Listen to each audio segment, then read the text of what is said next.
দুনিয়ায় অভাব নাই তার, কিন্তু খাইতে পারে না, কারণ খাইতে দেয় না কে?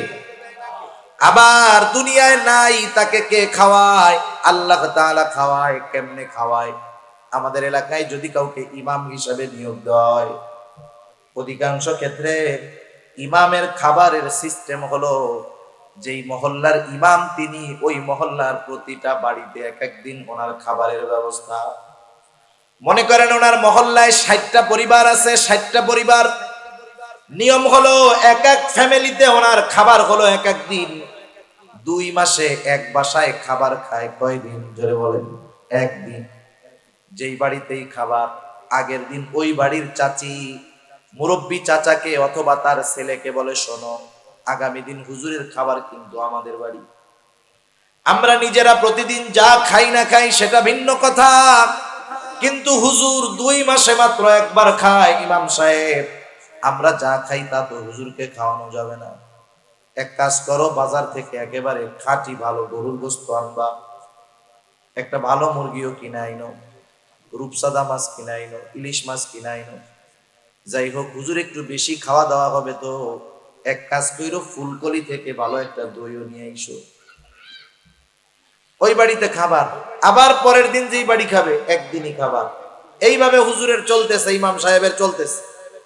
মাসের শেষে হিসাব করলে দেখা যাবে ইমাম সাহেব 1 মাসে আল্লাহ তাআলা ওনাকে যেই পরিমাণ খাওয়াইছে, ওই খাবার যদি ওনাকে টাকা দিয়ে কিনে খাওয়া লাগতো, ওনার মসজিদ থেকে যেই বেতন দেয়, ওই 1 মাসের খাবার টাকা দিয়ে কিনে খাওয়া লাগলে 6 মাসের বেতন লাগতো।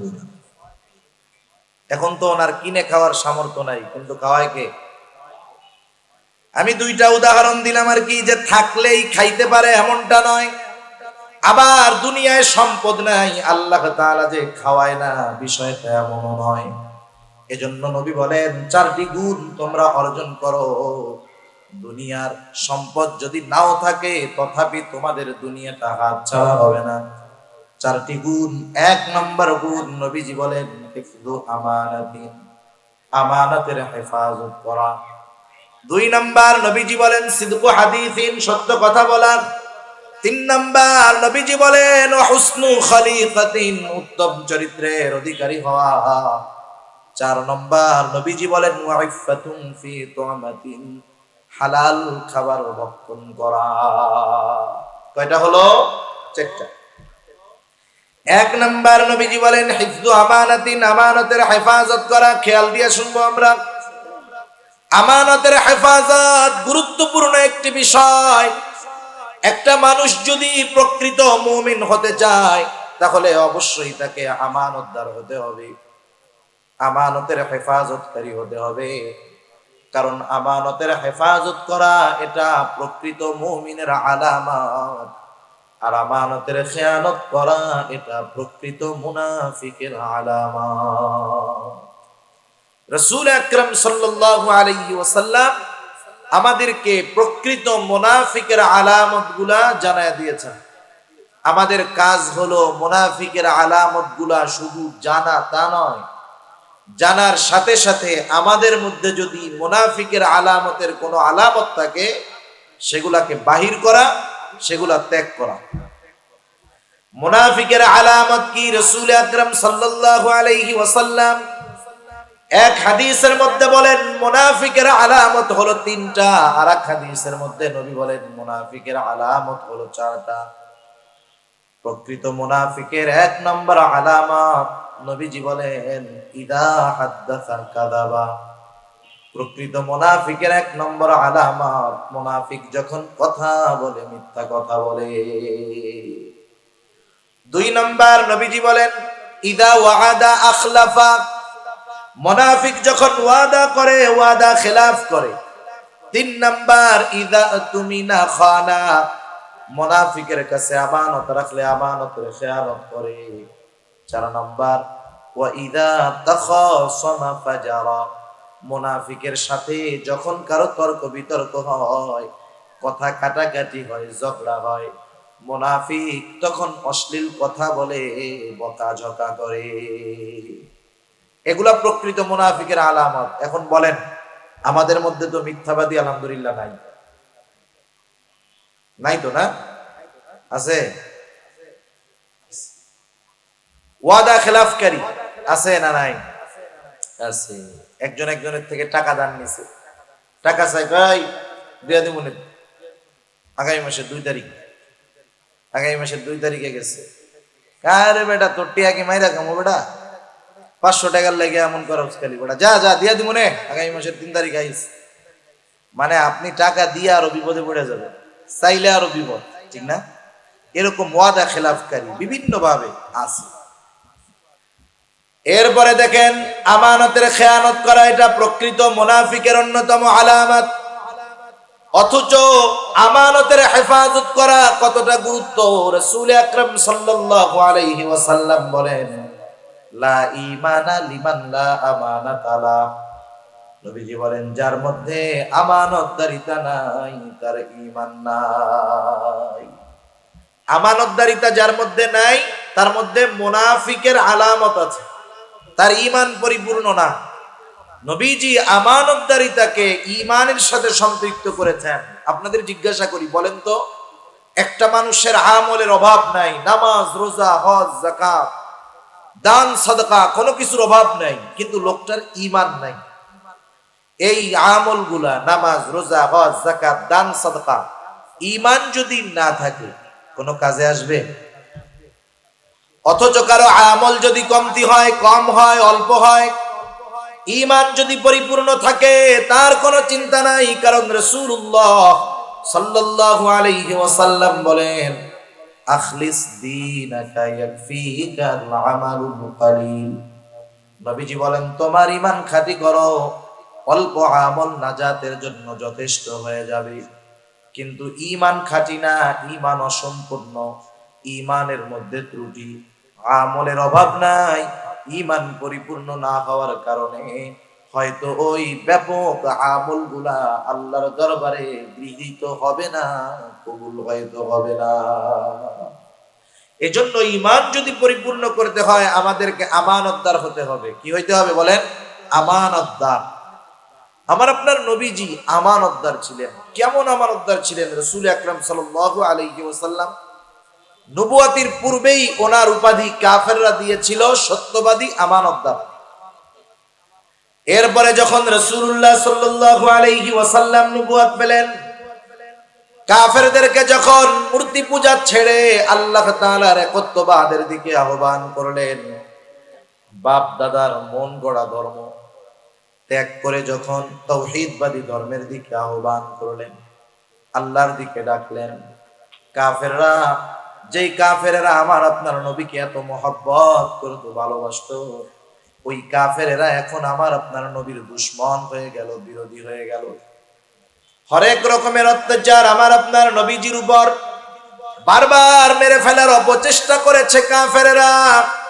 যতই নবীজির সাথে তারা দুশমনি করুক না কেন, শত্রুতা করুক না কেন, দিন শেষে ওই কাফেররা তাদের দামি দামি সম্পদগুলার নিরাপত্তার স্বার্থে যেই নবীজির উপরে অত্যাচার করত, জুলুম করত, কাফেররা দিন শেষে তাদের সম্পদগুলা আমার আপনার নবীর কাছে গিয়ে আমানত রাখত। নবীজিকে কষ্ট দিত, জুলুম করতো, অত্যাচার করতো, এরপরেও আমানত নবীজির কাছে গিয়ে রাখতো। তাহলে দেখেন আমার আপনার নবীর ব্যাপারে কাফেরদের কেমন সুধারণা ছিল, যে আমরা যতই কষ্ট মুহাম্মদকে দেই না কেন, যতই অত্যাচার জুলুম তাকে আমরা করি না কেন, সে আমানতের খেয়ানত করবে না। কেমন নবী, কেমন আখলাকওয়ালা নবী। নবীজিও আমানতদারিতার ব্যাপারে কেমন ছিলেন? যখন খাদিজাতুল কুবরা রাদিয়াল্লাহু তাআলা আনহা এবং আল্লাহ রাসূল সাল্লাল্লাহু আলাইহি ওয়াসাল্লামের চাচা আবু তালেব দুনিয়া থেকে চলে গেলেন, আবু তালেবের মৃত্যুর পর কাফেরেরা প্রচন্ড রূপে আমার আপনার নবীর উপর অত্যাচার শুরু করছে। শুধু তাই না, তারা প্ল্যান করেছে, প্রোগ্রাম করেছে যে মুহাম্মদকে আর দুনিয়ায় রাখা যাবে না, হত্যা করতে হবে। কেমনে করা যায়? শয়তানে ওদেরকে বুদ্ধি দিছে যে শোনো, মুহাম্মদকে হত্যা করবা, এক গোত্রের লোক যাবা না, তোমরা যতগুলা গোত্র আছে সব গোত্র থেকে এক একজনকে এই হত্যাকাণ্ডে শামিল করবা। তাইলে কি হবে? সব গোত্রের যখন অংশগ্রহণ থাকবে কোন গোত্র অপর গোত্রকে দোষারোপ করতে পারবে না, কারণ সব গোত্রের মানুষই ওইখানে উপস্থিত ছিল, ওই হত্যাকাণ্ডে ছিল। কেউ কিছু বলতে পারবে না, সাহস পাবে না। তারা সিদ্ধান্ত নিল যে অমুক দিন রাতের বেলায় মুহাম্মদকে দুনিয়া থেকে চিরতরে বিদায় করে দেওয়া হবে। এদিক দিয়া কাফেরদের অত্যাচারের মাত্রা যখন বেড়ে গেছে, আল্লাহ সুবহানাহু ওয়া তাআলা আমার আপনার নবীজিকে জানায় রাখছেন, আপনি হিজরতের জন্য প্রস্তুত থাকেন, কিন্তু কোন দিন কোন তারিখে হিজরত হবে আল্লাহ তাআলা জানান নাই। যেই রাত্রে কাফেররা আমার আপনার নবীজিকে হত্যা করার অপচেষ্টা করলো, চতুর্দিক দিয়ে তারা আমার আপনার নবীর ঘর ঘিরে রেখেছে, সবার হাতে খোলা তলোয়ার। আজকে উদ্দেশ্য মুহাম্মদ সাল্লাল্লাহু আলাইহি ওয়াসাল্লামকে দুনিয়া থেকে চিরতরে বিদায় করে দিবে। যেই রাত্রে তাদের ইচ্ছা হলো এইটা, ওই রাত্রেই আল্লাহ তাআলা জানায় দিলেন, হাবিব আজকের রাতটাই হলো আপনার হিজরতের রাত। কাফেররা আমার আপনার নবীর ঘর চারদিক দিয়ে ঘিরে রাখছে হত্যা করার জন্য। তাম দুনিয়ার মানুষ যদি একজনের ক্ষতি করার চেষ্টা করে, আল্লাহ তাআলা যদি তাকে নিরাপত্তা দেয়, বলেন তো সারা দুনিয়ার মানুষ মিলে তার ক্ষতি করতে পারবে? আল্লাহ তাআলা যদি কারো কোনো ক্ষতি করতে চায়, তাম দুনিয়ার মানুষ যদি তাকে নিরাপত্তা দেয়, বিপদ থেকে বাঁচানোর চেষ্টা করে, সারা দুনিয়ার সর্বশক্তি মিলে ওই ব্যক্তিকে আল্লাহ তাআলার বিপদ থেকে কেউ হেফাজত করতে পারবে না। আল্লাহু খায়রুন হাফিজা, আল্লাহ তাআলা হলেন উত্তম নিরাপত্তা দানকারী। রাসূল আকরাম সাল্লাল্লাহু আলাইহি ওয়াসাল্লাম চতুর্দিকে কাফেররা ঘর ঘিরে রাখছে। এই অবস্থার মধ্য দিয়ে আল্লাহর নবী আল্লাহ তাআলার আদেশে ওই ঘর থেকে বের হয়ে তাদের সামনে দিয়ে চলে গেছেন, হিজরত শুরু করেছেন। কিন্তু নবীজি হিজরত শুরু করার আগে ঘরের মধ্যে ওনার বিছানায় হযরত আলী রাদিয়াল্লাহু তাআলা আনহুকে রেখে গেলেন। কারণ হলো নবীজি যখন হিজরতের উদ্দেশ্যে রওনা দিবে, তখনও কাফেরদের কিছু সম্পদ আমার আপনার নবীজির কাছে ছিল। হিজরত যে ওই রাত্রে করবে এটা আল্লাহ তাআলা আগের থেকেও জানান নাই। হযরত আলী রাদিয়াল্লাহু তাআলা আনহুকে আমার আপনার নবী বলে গেলেন, ও আলী, এই সম্পদগুলা যথাযথভাবে তাদের মালিকের কাছে পৌঁছায়া দিবা, এরপরে তুমি মদিনায় যাবা। নাইলে সম্পদগুলা যদি মালিকের কাছে পৌঁছানোর ব্যবস্থা না করা হয়, কাফেরেরা বলবে, দেখো মুহাম্মদ পালায় গেছে, সাথে সাথে আমাদের সম্পদগুলাও নিয়ে চলে গেছে। ওই কঠিন মুহূর্তে চারদিকে শত্রুরা ঘিরে রাখছে, হত্যা করার জন্য আসছে। নবীজির দীর্ঘ সফরের প্রস্তুতি, ওই সময়ও নবীজি আমানতের ব্যাপারে কতটা সচেষ্ট চিন্তা করেন। আমরা হইলে কি করতাম? আমরা কইতাম, ওরে বাবা, যারা আমারে মারতে চায় ওদের সম্পদ ফেরত দিমু, যা আছে সব নিয়া আরো যদি কিছু নিতে পারি এইটি নিয়ে আমরা ভাবতাম, ঠিক কিনা বল?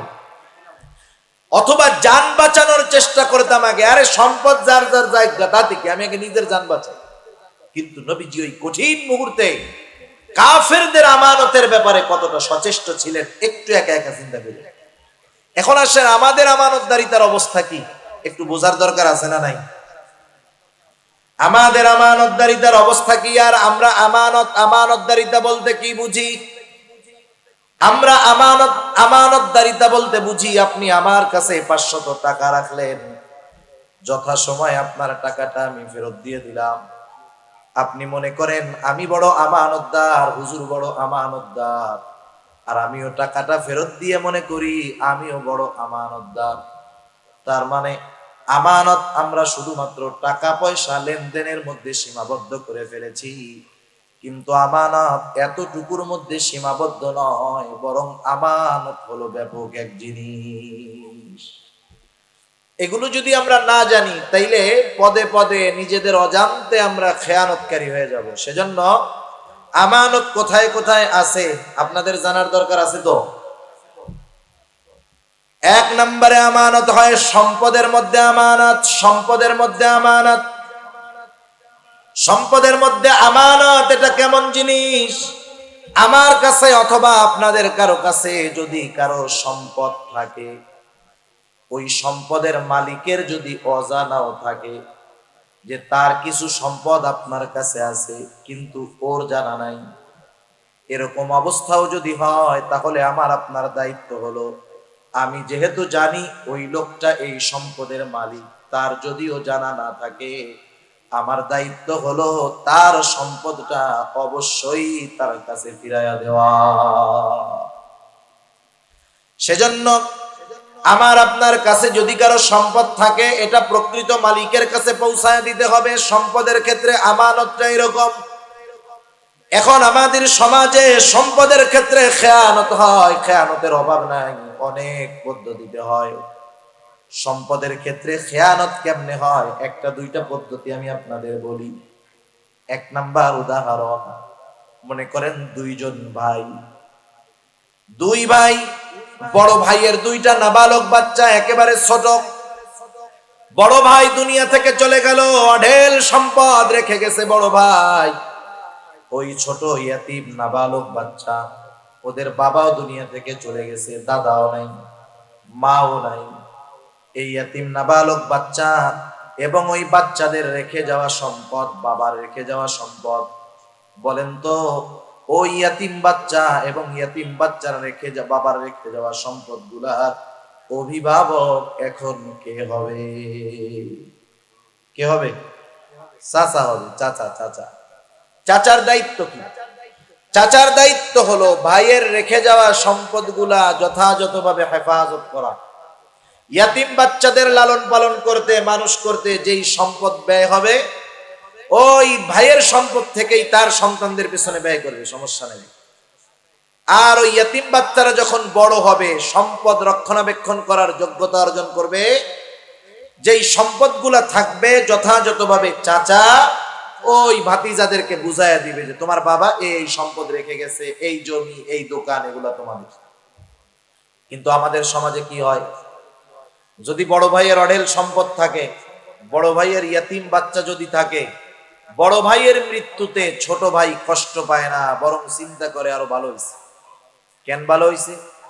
আমি তো সম্পদ কিছু করতে পারি নাই, আমার তো বড় ভাইয়ের একেবারে হাটহাজারি রোডের পাশে 10 শতক জমি আছে, যেই দাম, ওই 10 শতক যদি কোনো মতে আমি দখল দিতে পারি, ওইখানে যদি একটা মার্কেট বানাইতে পারি, আমার জিন্দেগিতে আর কি লাগে? আমিও তো বৈশা বৈশা খাবো, আমার পোলাপান গুলাও বৈশা বৈশা খাবে, পরবর্তী প্রজন্মের আর চিন্তা নাই। এইবার ওই চাচা ইয়াতিম বাচ্চাদেরকে ঠকায়া ওই 10 শতক জমি নিজের নামে যে কোনো সিস্টেমে দখল দিয়ে খায়, ইয়াতিমের হক নষ্ট করে, আমানতের খেয়ানত করে, বান্দার হক নষ্ট করে। বলেন এইরকম চাচা সমাজে কম বেশি আছে না নাই? এইভাবে অনেক সময় ইয়াতিমের অভিভাবক হয়ে ইয়াতিমের সম্পদের আমানতের খেয়ানত করে। এটা এক পদ্ধতি। আর একটা পদ্ধতি হলো, বাবা মারা যাওয়ার পরে বাবার সম্পদের মধ্যে বোনের যেমন হক, ভাইয়েরও তেমন হক। বাবার সম্পদের মধ্যে সন্তানের হক কতটুকু নির্ধারণ করে দিয়েছে কে? আরো জোরে বলেন কে? আল্লাহ তাআলা কোরআনুল কারীমের মধ্যে বলেন, ইউসিকুমুল্লাহু ফি আওলাদিকুম লিযযাকারি মিসলু হাযযিল উনসায়াইন। আল্লাহ রাব্বুল আলামিন বলেন, ইউসিকুমুল্লাহ, আল্লাহ তাআলা তোমাদেরকে ওসিয়ত করতেছেন। ওসিয়ত, আল্লাহ তাআলা যেটা ওসিয়ত করে সেটা চূড়ান্ত রায় হয়ে যায়।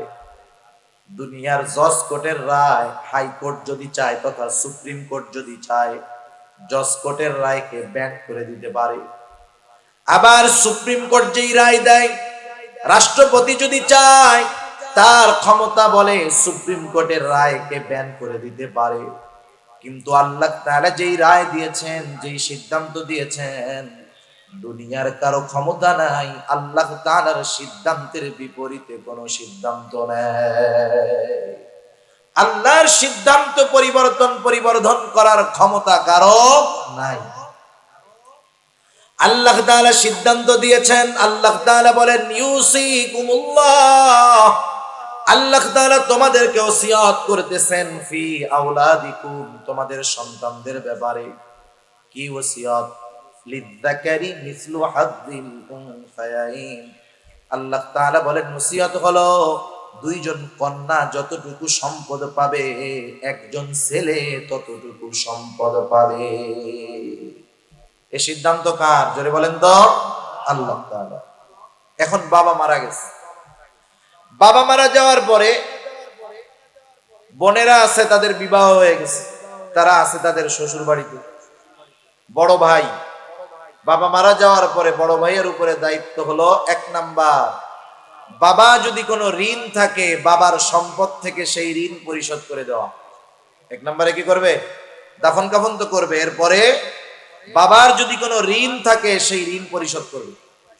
এরপরে বাবা যদি কোনো ওসিয়ত করে গিয়ে থাকে, ওসিয়ত যদি তার ঋণ পরিশোধের পরে যেই সম্পদ থাকবে, ওসিয়ত যদি ঋণ পরিশোধ করার পরে যেই সম্পদ থাকবে, ওই সম্পদের 3/1 পরিমাণ হয় সর্বোচ্চ, অথবা এর কম হয়, তাহলে বাবার ওসিয়তটা পূরণ করবে। বাবা যদি ওসিয়ত করে আমার সব সম্পদ মাদ্রাসায় দিয়ে দে, এই ওসিয়ত মান্য করা লাগবে না।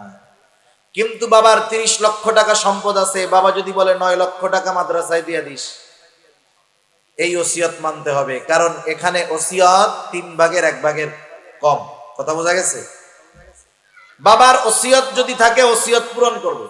এরপরে বাকি যেই সম্পদ আছে, বড় ভাইয়ের দায়িত্ব হলো যথাযথভাবে বাবার ওয়ারিসি সম্পদগুলা যারা পাবে তাদেরকে বুঝায় দেওয়া। কিন্তু বাবা মারা যাওয়ার পর অধিকাংশ বড় ভাই এই কাজটা করতে চায় না, সম্পদগুলা নিজের কাছে রাখে, 8, 10, 15 বছর ধরে খায়। একটা সময় যখন বোনেরা আসে ভাইয়ের কাছে, বলে, ও ভাই, বাবার সম্পদে তোমার যেমন হক আমাদেরও তেমন হক। তুমি 15 বছর ধরে আমার বাবার সম্পদে খেয়েছো, বাড়ি ভাড়া নিয়েছো, দোকান ভাড়া নিয়েছো, জমিনের ফসল খেয়েছো, কোনো দাবি নাই। বিগত সময়ের সবগুলা তোমাকে আমি ক্ষমা করে দিলাম, কিন্তু এখন থেকে যদি তুমি সম্পদগুলা পূর্ণ একা ভক্ষণ করতে চাও, তাহলে আমাদের যেই সম্পদগুলা আছে সেগুলা তুমি সম্পদের দাম দিয়ে কিনে রাখবা, অথবা আমাদের সম্পদটা আমাদেরকে বুঝাইয়া দিবা।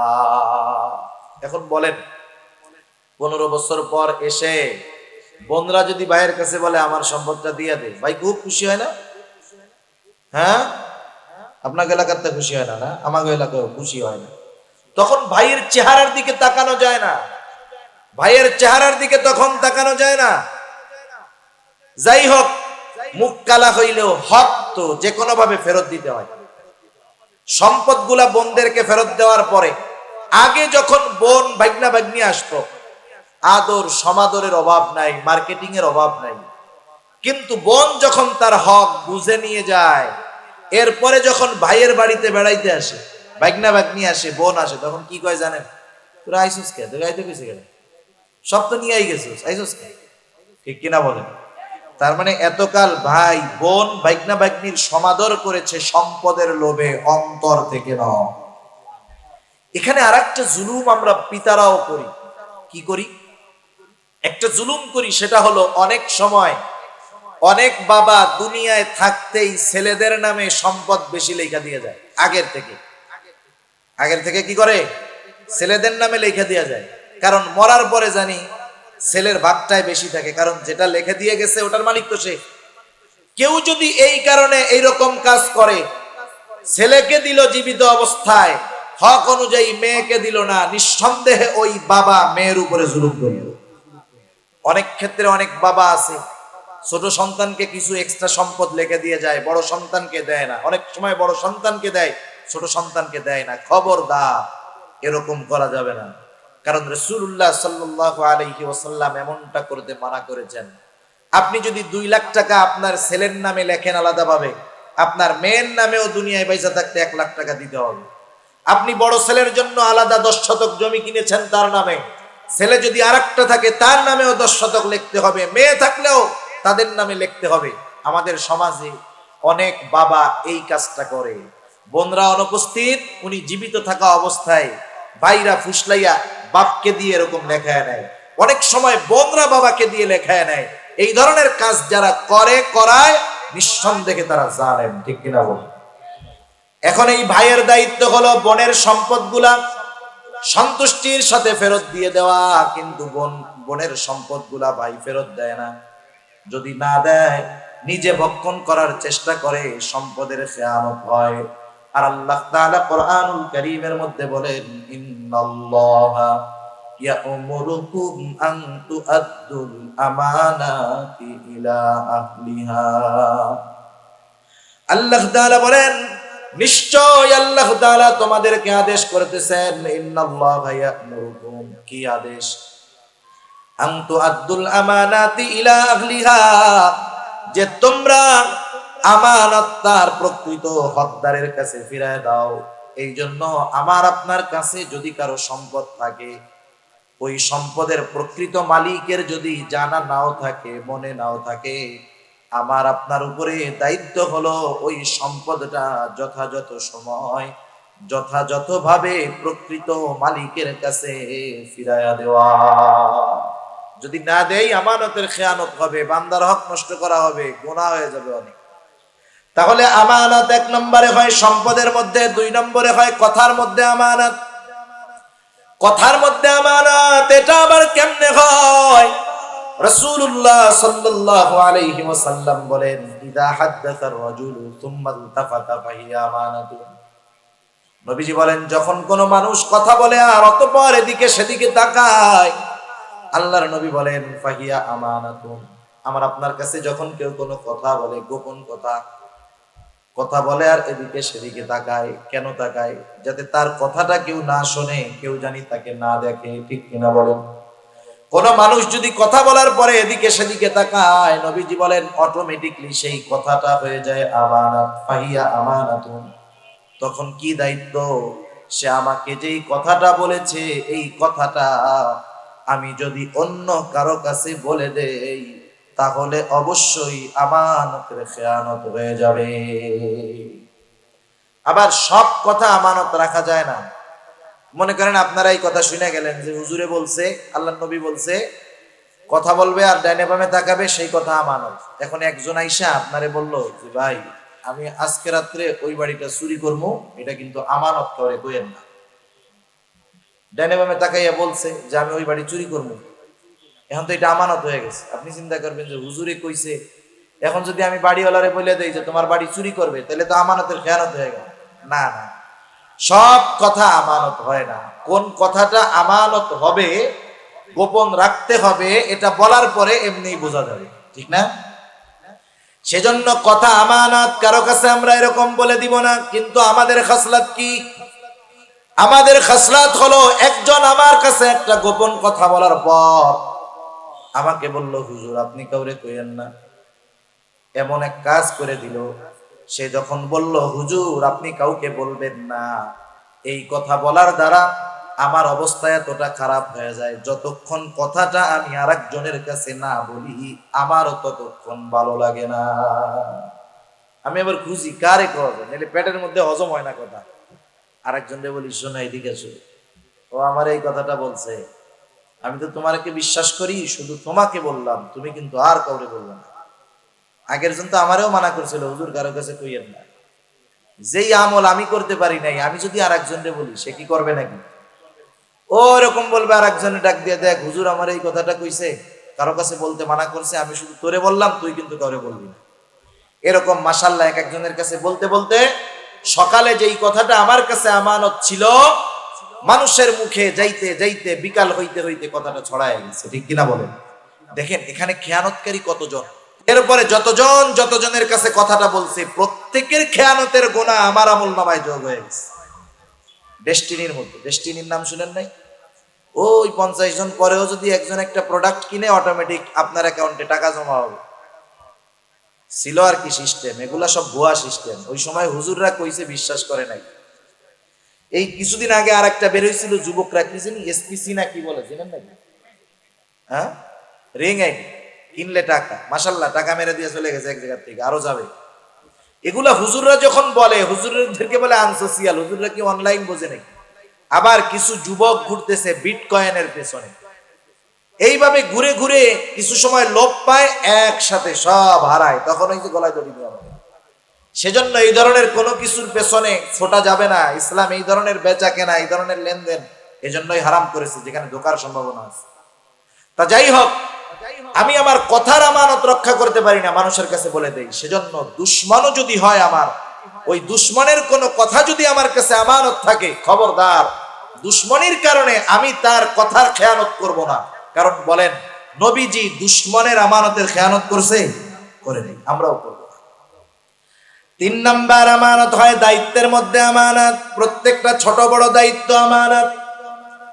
ইমাম সাহেবের ইমামতির দায়িত্ব আমানত, চাকরিজীবীর চাকরি আমানত, শিক্ষকের শিক্ষকতা আমানত। কেউ যদি দায়িত্ব পরিপূর্ণভাবে পালন না করে, ওই দায়িত্বের বিপরীতে যেই বেতন তার জন্য আছে, পরিপূর্ণ বেতন গ্রহণ করে দায়িত্ব পরিপূর্ণ পালন না করে, নিঃসন্দেহে সে দায়িত্বের আমানতের খেয়ানতকারী হয়ে যায়। আর আমরা কি চিন্তা করি? আমরা চিন্তা করি আমি যত ফাঁকি দিয়ে বেতনটা নিতে পারি, আমি চিন্তা করি দেখ আরেকজন গাদার কাটুনি খাইটাও 20,000, আমি ফাঁকি ঝুঁকি দিয়াও 20,000, আমি বড় চালাক। কিন্তু আমি আমার নিজের ক্ষতি করলাম, আমি দায়িত্বের খেয়ানত করলাম, লোকটাকে ধোঁকা দিলাম। সেজন্য প্রত্যেকটা দায়িত্ব আমানত, দায়িত্ব পালন করে এরপরে পরিপূর্ণ বিনিময় নিতে হবে, নাইলে বৈধ হবে না। এক বুজুর্গের ঘটনা শোনাই, ছোট্ট একটা ঘটনা। মাজহার নানুতুবি রহমাতুল্লাহি আলাইহি কেমন বুজুর্গ ছিলেন! উনি একটা মাদ্রাসায় পড়াইতেন, মাস শেষে সময় হিসাব করে, টাইম হিসাব করে তিনি বেতন নিতেন। একদিন ওনার ক্লাসের মধ্যে একটা লোক আসছে খুব জরুরি কথা বলার জন্য। লোকটা বলতেছে, হুজুর কথাটা এখনই বলতে হবে, সময় ক্ষেপণ করার সুযোগ নাই, খুবই জরুরি। হুজুর ক্লাস বন্ধ করে লোকটার সাথে কথা বললেন। উনি নোট করে রাখলেন, অমুক দিন অমুক ক্লাসে 10টা মিনিট সময় আমি আমার নিজের কাছে ব্যয় করেছি। উনি মাস শেষে যখন ওনার কাছে বেতন দেওয়া হলো, উনি সময় হিসাব করে 10 মিনিটের বেতন মাদ্রাসা কর্তৃপক্ষকে ফিরিয়ে দিলেন।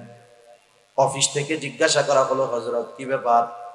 উনি বললেন, শোনেন, অমুক দিন অমুক ক্লাসে 10টা মিনিট সময় আমি মাদ্রাসার ছাত্রদেরকে পড়াই নাই, নিজের কাজে ব্যয় করেছি। এই 10টা মিনিটের বেতন আমার জন্য নেওয়া বৈধ হবে না, এই জন্য এই 10 মিনিটের বেতন আমি ফেরত দিয়ে দিলাম। কিন্তু আমরা কি করি? দায়িত্ব ফাঁকি দিয়ে কেমন করে আরো এক্সট্রা ইনকাম করা যায় সেটার চিন্তা করি, ঠিক কিনা বলেন? এটা সর্বক্ষেত্রে হয়, অনেক ক্ষেত্রে হয়। কত উদাহরণ দিব, কথা অনেক আসে, সময়ের কারণে বলতে মন চায় না। যেমন শিক্ষা জাতির মেরুদণ্ড, শিক্ষা জাতির মেরুদণ্ড। Education is the backbone of nation, না? অনেক আগে পড়ছি, মনে নাই। তা যাই হোক, শিক্ষা জাতির মেরুদণ্ড। যারা শিক্ষা দেন শিক্ষক, তারাই মেরুদণ্ডের প্রস্তুতকারক, তারা থাকবেন নীতি নৈতিকতার সর্বোচ্চ শিখরে, ঠিক কিনা বলেন? কিন্তু আমাদের দেশে কি হয়, আমরা ছোটবেলা যখন পড়াশোনা করেছি স্কুলে, ক্লাসের মধ্যে টিচার যখন কোনো পড়া আমাদেরকে বোঝানোর চেষ্টা করেছেন, বুঝতে পারি নাই, শিক্ষকেরা স্বউদ্যোগী হয়ে আমাদেরকে বলতেন যে এই ছুটির পরে সবাই যাবে, তোমরা যাবা না। ক্লাসের পরে সবাই চলে গেছে, খেলাধুলা করতেছে, আমাদেরকে বসায় রাইখা বিনা টাকায় বিনা পারিশ্রমিকে ওই পড়া বুঝবার পরে, বোঝানোর পরে, এরপরে বাড়ি যাওয়ার সুযোগ দিত শিক্ষকেরা। এখনের সব শিক্ষক না, কিছু শিক্ষক কি করে, ক্লাসে অঙ্ক করাইতে গেছে, ব্ল্যাকবোর্ডে যায় প্রথম অঙ্ক করে, এটা স্যারদের মানে মডেল। যাইয়া প্রথম একটা ধমাধাম ব্ল্যাকবোর্ডে একটা অঙ্ক করবে, এরপরে বলবে তোমরা কে কে বুঝতে পারছো? এবার 20 জন ছাত্রের মধ্যে 4 জন দাঁড়াইছে, স্যার আমরা বুঝতে পারছি, বাকি 16 জন বুঝতে পারে নাই। এখন বলেন টিচারের দায়িত্ব কি? ওনার এই ক্লাসের সময়ের মধ্যে বাকি 16 জনকেও অঙ্কটা বুঝাইতে হবে, এটাই তো দায়িত্ব, ঠিক কিনা? এখন স্যার চেষ্টা করলেন, ওনার 40 মিনিট আধা ঘন্টা ক্লাসের মধ্যে উনি বাকি 16 জনকে অঙ্কটা বুঝাইতে সক্ষম হলেন না। কারণ সবার বুঝ কিন্তু একরকম নয়, কেউ একবার বললে বোঝে, আবার কেউ ওই একই জিনিস বোঝানোর জন্য 10 বার বলা লাগে, তারপরেও বোঝে না। স্যার যখন ক্লাসের মধ্যে বুঝাইতে ব্যর্থ হলেন, এইবার তিনি তাদেরকে বললেন, শোনো, আমি প্রতিদিন সকাল বেলায় আমার বাসায় অঙ্ক প্রাইভেট পড়াই, তোমরা ওইখানেও যাবা, বোঝানোর চেষ্টা করব। এবার স্যারের কাছে তারা অঙ্ক করবে, মাস শেষে যদি স্যার তাদের কাছ থেকে এক্সট্রা 1000 টাকা করে বেতন নেয়, কোনো অসুবিধা নাই। কারণ স্যার তার দায়িত্ব পরিপূর্ণ পালন করবার পর তারা যেহেতু বুঝতে পারে নাই, আলাদা প্রাইভেট পড়ালো, বেতন নিল, কোনো অসুবিধা নাই। কিন্তু আমাদের কিছু শিক্ষকেরা কি করে জানেন নাকি? অঙ্কটা করাইলো, 4 জন বলল স্যার বুঝছি, বাকি 16 জন বুঝে নাই। স্যার এবার বলে কি সব কি ক্লাসে বোঝা যায়? আমি ওই সকাল 7টার সময় প্রাইভেট পড়াই, ওই ব্যাচে আইসো, ওই জায়গায় বাকিটা বুঝাই দিব না। আছে না নাই বলেন? এখন বলেন, স্যারের দায়িত্ব ছিল ক্লাসে বোঝানো, উনি ক্লাসে চেষ্টা না করে নিয়ে গেল এক্সট্রা ইনকামের ধান্দায়। এখন বলেন, এই স্যার ক্লাসের হক দায়িত্ব পালন না করে মাস শেষে কি বেতনটা কম নিবে নাকি? এই যে কাজটা করলো শিক্ষক, নিঃসন্দেহে আমানতের খেয়ানতকারী।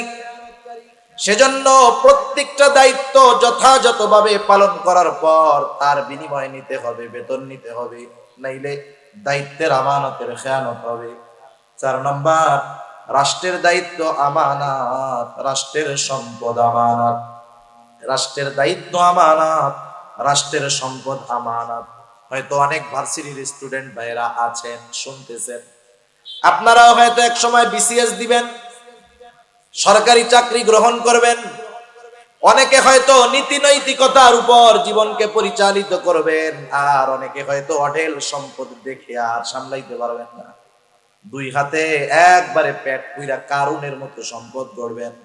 মনে রাখবেন, হয়তো সম্পদের পাহাড় হবে আপনার, কিন্তু আপনি কত বড় খেয়ানতকারী হয়ে যাবেন কল্পনাও করতে পারবেন না। সেজন্য রাষ্ট্রীয় দায়িত্ব যেখানেই থাকুক না কেন, এটা আমানত।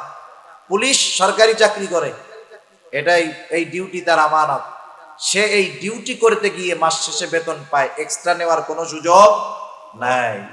এই যে আমাদের ভূমি অফিসগুলোয় মাঝে মধ্যে প্রয়োজনে মানুষের যাওয়া লাগে, অনেক বাজে অভিজ্ঞতা মানুষের। আপনি যাবেন, প্রথম যাওয়ার পরে বলবেন যে আমার একটা পর্চা দরকার, ও আলমারি খুঁজে 3 মিনিট পরে বলবে দূর ভাই, ও কবের পর্চা, এগুলো কি পাওয়া যায় নাকি? আপনাকে হতাশ বানায় ফেলবে। আপনি বাহিরে চলে যাবেন, আর একজন আপনার কানের কাছে গিয়া মুখ লাগায় বলবে, আরে ভাই সাবানের টাকা দেন, বাইরে যাবে। ওদের চা পান, আপনি বাজারে চা পান খাইতে কয় টাকা লাগে? 10 টাকা। ওদের চা পান কিন্তু 10 টাকায় হয় না, 10-এর সাথে 2টা শূন্য দিতে হয় শুধু।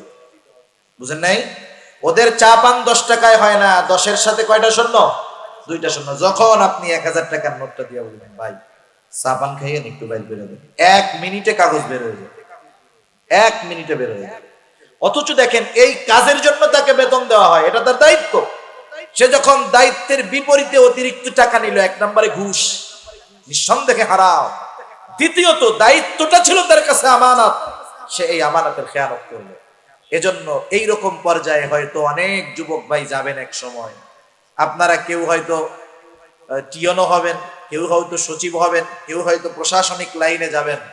যদি ওই দায়িত্বের বিপরীতে এক্সট্রা কিছু নেন, আল্লাহর কাছে কিয়ামতের দিন জবাবদিহিতা করতে হবে, ঠিক কিনা বলুন? এজন্য রাষ্ট্রের দায়িত্ব আমানত, রাষ্ট্রের সম্পদ আমানত। এরপরে আসেন শরীয়তের বিধিবিধান, হুকুম আহকাম আমানত। আল্লাহ তাআলা কোরআনুল কারীমের মধ্যে বলেন, ইন্না আরাদনাল আমানাতা আলাস সামাওয়াতি ওয়াল আরদি ওয়াল জিবাল ফাআবাইনা আন ইয়াহমিলনাহা ওয়া আশফাকনা মিনহা ওয়া হামালাহাল ইনসান। আল্লাহ তাআলা বলেন, আমি এই আমানত আসমানের কাছে, জমিনের কাছে, পাহাড়ের কাছে পেশ করলাম। আসমান, জমিন, পাহাড় এই আমানত গ্রহণ করলো না, ভীত শঙ্কিত হয়ে গেল। ওয়া হামালাহাল ইনসান, মানুষ এই আমানত বহন করলো।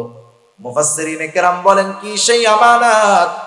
মুফাসসিরিনে কেরাম বলেন, সেই আমানত হলো কোরআন, সেই আমানত হলো আল্লাহ তাআলার বিধিবিধান। একই কথা, আল্লাহ তাআলার বিধিবিধান, এটা আমাদের কাছে আমানত। আল্লাহ তাআলা যেটা আদেশ করেছেন সেটাও আমানত, আল্লাহ তাআলা যেটা নিষেধ করেছেন সেই নিষেধটাও আমানত। আল্লাহর আদেশ কি? আল্লাহ তাআলা বলেছেন নামাজ পড়ো। নামাজ, নামাজের আদেশ কার? একটু জোরে বলেন না, কার? আল্লাহ তাআলা। এখন কেউ যদি নামাজ না পড়ে, নামাজ না পড়ার একটা গুনাহ আছে না? নামাজ না পড়লে একটা গুনাহ আছে। নামাজ যদি কেউ না পড়ে, 1 নম্বরে নামাজ না পড়ার গুনাহ হলো।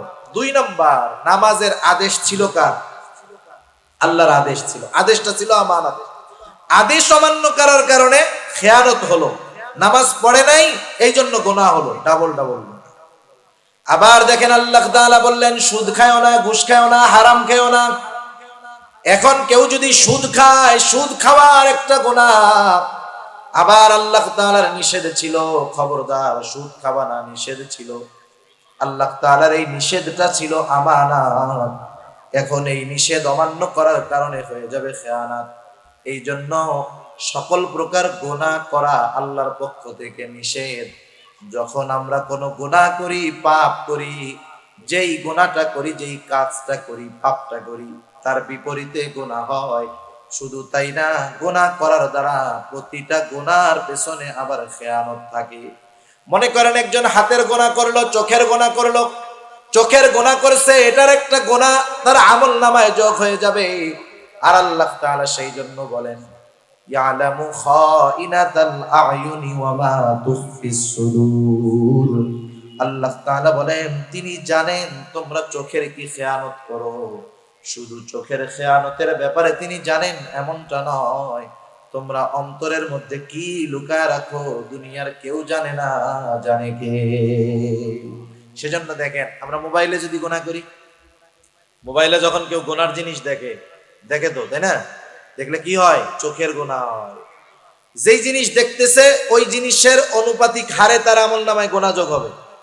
সাথে সাথে চোখের খেয়ানতের গুনাহ হবে, আল্লাহর সাথে খেয়ানত হবে। হাত দিয়ে মোবাইল স্ক্রল করতেছে, কোনটা লাইক করতেছে, কমেন্টস করতেছে, গুনাহটাই সমর্থন দিচ্ছে, ওই জায়গায় লিখতেছে, এই গুনাহগুলোও হবে। অন্তর দিয়ে কি গুনার চিন্তা করতেছে, এই গুনার চিন্তা করার কারণে অন্তরেরও খেয়ানত হবে।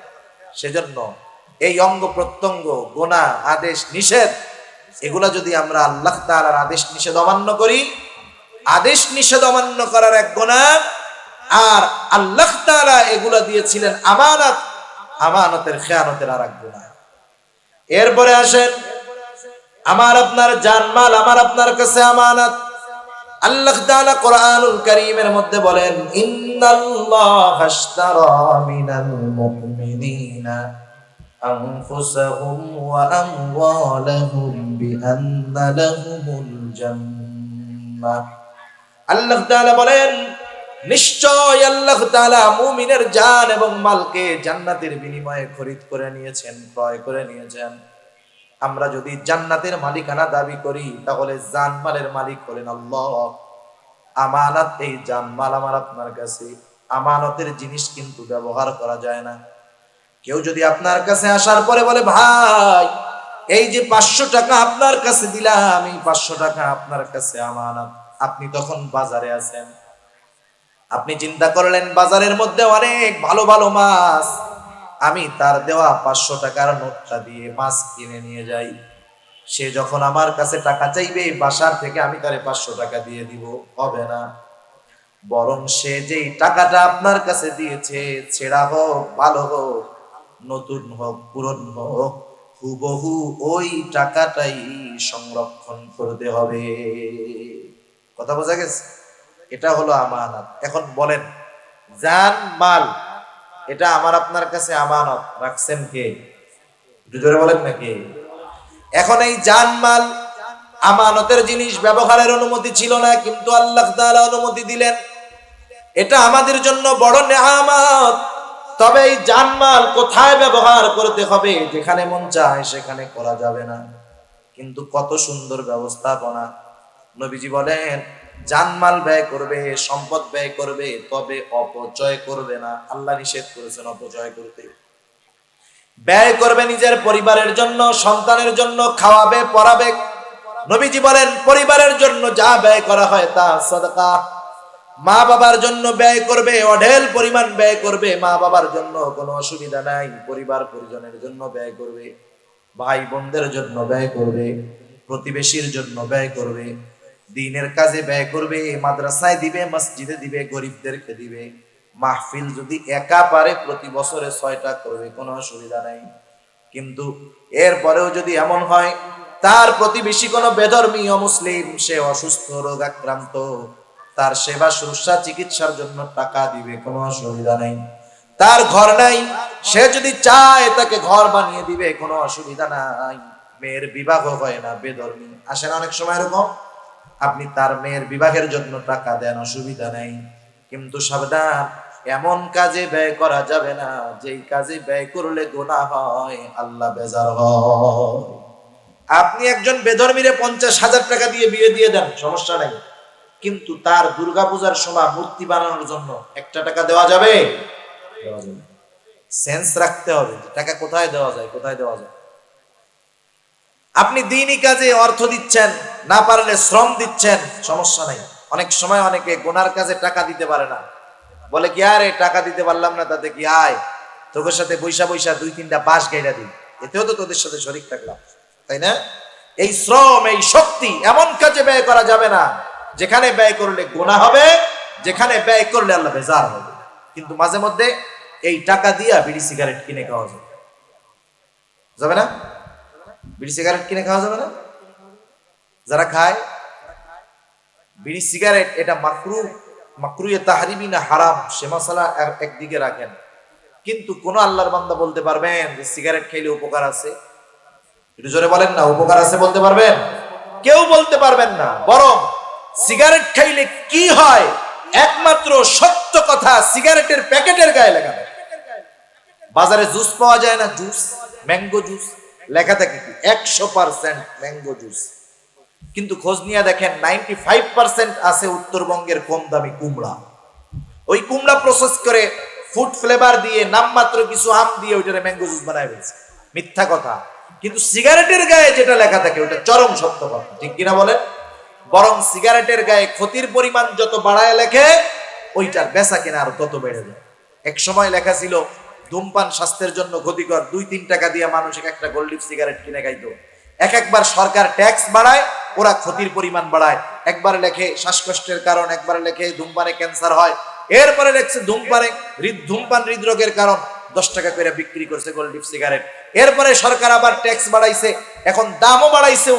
ওরা এবার লেখছে কি লিখবো, এবার লেখছে ধূমপান মৃত্যু ঘটায়, 12-13 টাকা দাম মনে হয়, তুমছে কিনা খায়, ঠিক কিনা বলেন? এখন বলেন, ওরা তো ক্ষতি লেখলো, ধূমপান মৃত্যু ঘটায়, এরপরে যদি সরকার ট্যাক্স বাড়ায়, এরপরেও তো নতুন কোন শব্দ লিখতে হবে, কি লিখবে? আমি চিন্তা করতেছি তখন লিখবে যে ধূমপান জাহান্নামে, ধূমপান মৃত্যু পর্যন্ত তো লেখা শেষ, আর তো বড় ক্ষতি নাই। এবার লিখবে ধূমপান জাহান্নামে নাই, দাম 20 টাকা। দেখবেন বাঙালি রক্তকে পানি বানানোর টাকা দিয়ে ওই 20 টাকা দিয়ে সিগারেট গুলা কিনে খাচ্ছে। এগুলো আপনি নিজে সম্পদের অপচয় করতেছেন, দেহের ক্ষতি করতেছেন, আল্লাহ তাআলার আমানতের খেয়ানত করতেছেন। সেজন্য আর লম্বা না, আমানত কোথায় কোথায় হয় যতটুকু বললাম। 1 নাম্বার আমানত সম্পদের মধ্যে, 2 নাম্বার কথার মধ্যে, 3 নাম্বার দায়িত্বের মধ্যে, রাষ্ট্রীয় দায়িত্বের মধ্যে, রাষ্ট্রীয় সম্পদের মধ্যে।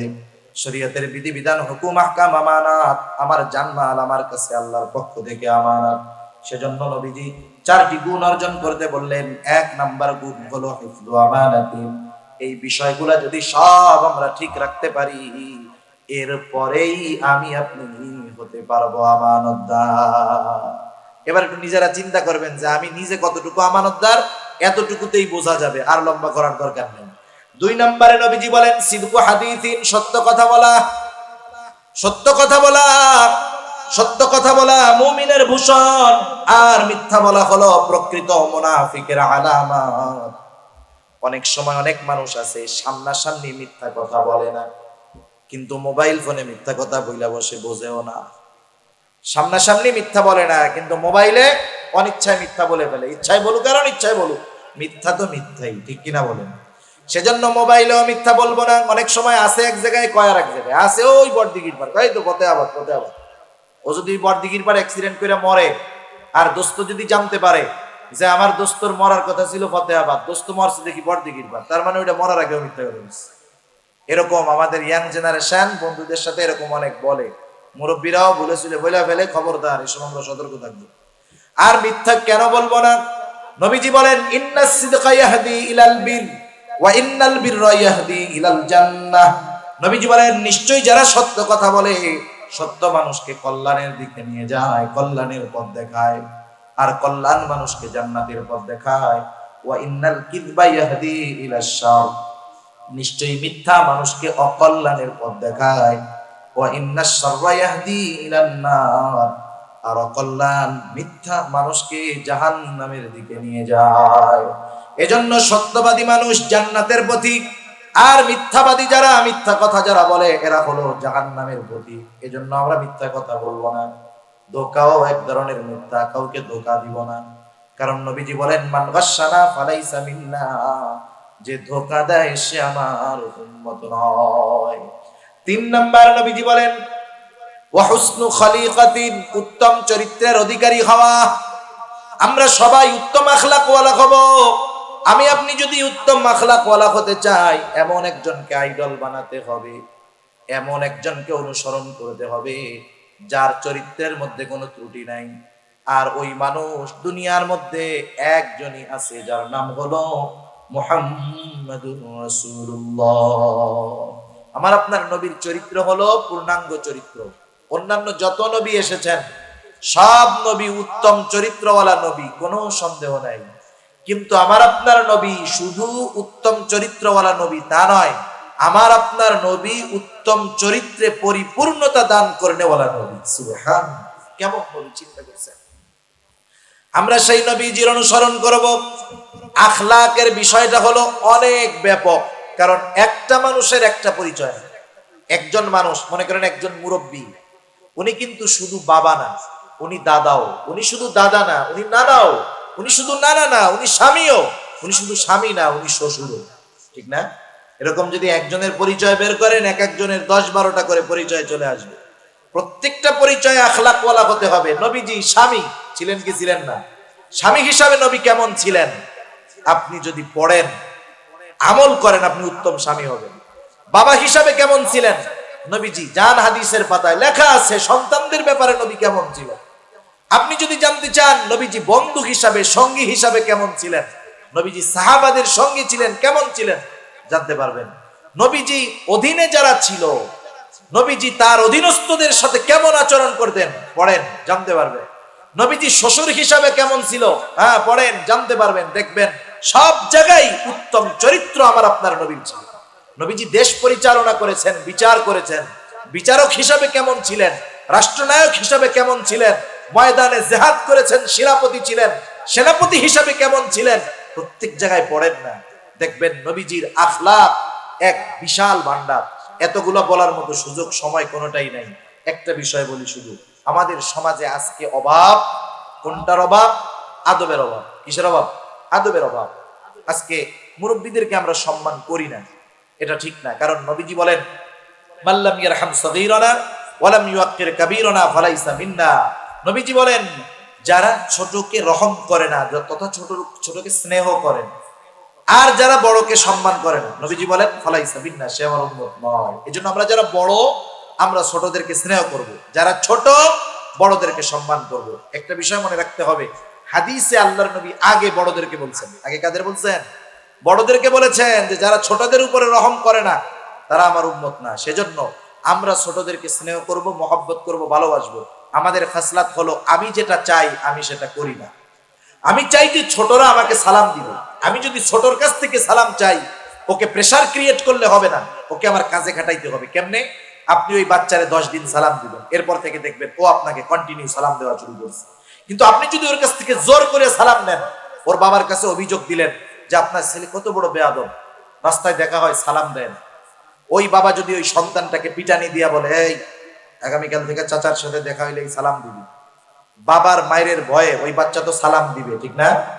সালাম দিবে ঠিক। সালাম দেওয়ার পরে যখন চলে যাবে বলবে, আসসালামু আলাইকুম চাচা, ভালো আছেন? হ্যাঁ ভালো। চাচা তো খুশি যে আমারে সালাম দিছে, তাহলে বিচারে কাজ হয়েছে। চাচা যখন পেছনে যাবে, ওই বাচ্চা তখন বলবে, আল্লাহ, এই বুড়া মরে না কেন, মরে না কেন, আমার সালাম দেওয়ার জন্য আব্বার হাতে আমার মারি খাওয়াইছে, মরলে ভালো। দেখেন, কিন্তু আপনি যদি ওরা 10 দিন সালাম দিতেন, এরপরে আপনাকে আন্তরিকতার সাথে, সম্মানের সাথে সালাম দিত। সালাম ওই যেও দেয়, এই যেও দেয়, কিন্তু দুইটার মধ্যে তফাৎ আছে না নাই? এজন্য নবীজি বড়দের কথা আগে বলেছেন। আমরা ছোটদেরকে আদব শেখাবো, তাদের কাছ থেকে যেমন আচরণ চাই আমরা তাদের সাথে তেমনটা করব, তখন তারা আমাদের সাথে শ্রদ্ধা করবে, সম্মান করবে। এই দুই জায়গায় আমাদের সমস্যা। যাই হোক, সেজন্য উত্তম চরিত্রের অধিকারী হব। আর 4 নম্বর, নবীজি বলেন ওয়াইফাতুম ফি তুমাতিন, হালাল খাবার খেতে হবে। আর হালাল খাবারের জন্য অন্যতম শর্ত হলো উপার্জনটা হালাল হতে হবে। নবীজি এজন্য বলেন কাসবুল হালালি ফরিদাতুম বাদাল ফরিদা, হালাল উপার্জন করা ফরজ ইবাদতের পরে অন্যতম ফরজ ইবাদত। আমার উপার্জনটাও হালাল হবে, খাবারটাও হালাল হবে। কিন্তু আমাদের খাসলাত হইল, একজন ঘুষের টাকা সুদের টাকা বস্তা বইরা নিয়ে আসছে, বাজারে বড় গরু জবাই হয়েছে, পকেটে ঘুষের টাকা, হারাম টাকা। ওই কসাইরে যাইয়া জিজ্ঞেস করে, এই জবাই দেওয়ার সময় কি বিসমিল্লাহ বলছিলি তো? বুঝছেন? সুদের টাকা দিয়া ঘুষের টাকা দিয়া গোস্ত কিনতে আসছে, কসাইরে জিজ্ঞেস করে জবাইয়ের সময় আল্লাহর নাম নিছিলি তো? ওই জায়গায় হালাল খুঁজে, কিন্তু উপার্জনটা কি হলো চিন্তা করলেন। সেজন্য উপার্জন যদি হালাল না হয়, ওইটা দিয়ে যেই হালাল খাবার কিনুক না কেন কোনো কাজ হবে না। হারামের যেই অবস্থা হবে ওইটারও সেই অবস্থা হবে। এজন্য আমরা উপার্জন হালাল করব। আর একটা বিষয়, যারা ছোট পেশার মানুষ আছে, রিক্সা চালায়, দিন মজুর, ঝাড়ুদার, হালাল উপার্জন করে, এই মানুষগুলাকে পেশা নিয়ে তিরস্কার করব না। যেমন আমাদের অভ্যাসটা কি, মনে করেন একজন রিক্সাওয়ালা থাকলে কেউ মাইন্ড করবেন না, অনেকে ছোট মনে করে তাদের। সে যদি কোনো কথা বলে, আমরা তাকে যদি হিট করতে চাই, প্রথমে কি বলি? ওই রিক্সাওয়ালা বেটা থাম, ঠিক না? আমি তার পেশাটাকে আগে আনলাম। কিন্তু বলেন তো, কোন সচিবকে যদি আমি হুমকি দিতে যাইতাম, আমি আগে বলতাম ওই সচিব থাম, এটা বলতাম? বলতাম না। কারণ আমি ওর পেশা ছোট হওয়ায় ওটা দিয়ে তাকে আঘাত করার চেষ্টা করি। সাবধান, যে পেশা ছোট হোক না কেন, হালাল পেশা আল্লাহ তাআলার কাছে দামি। হালাল উপার্জন যারা করে, এদের পেশা যত ছোট হোক, আমরা তাদেরকে তিরস্কার করব না, নিজে হালাল উপার্জন করব। এই 4টা জিনিস যদি থাকে, আমানতের হেফাজত, সত্য কথা, উত্তম চরিত্র, হালাল খাবার, নবীজি বলেন আর কোনো কিছু নাই, কোনো অসুবিধা নাই। মা ফাতাকা মিনাদ দুনিয়া, এই 4 জিনিস থাকার কারণে দুনিয়ার কোনো কিছু তার হাতছাড়া হবে না। আল্লাহ তাআলা আমাদের সবাইকে এই 4টি গুণ অর্জন করার তৌফিক দান করুক। সবাই বলি আমিন। ওয়া আখিরু দাওয়ানা আলহামদুলিল্লাহি রাব্বিল আলামিন। আসসালামু আলাইকুম ওয়া রাহমাতুল্লাহি ওয়া বারাকাতুহু।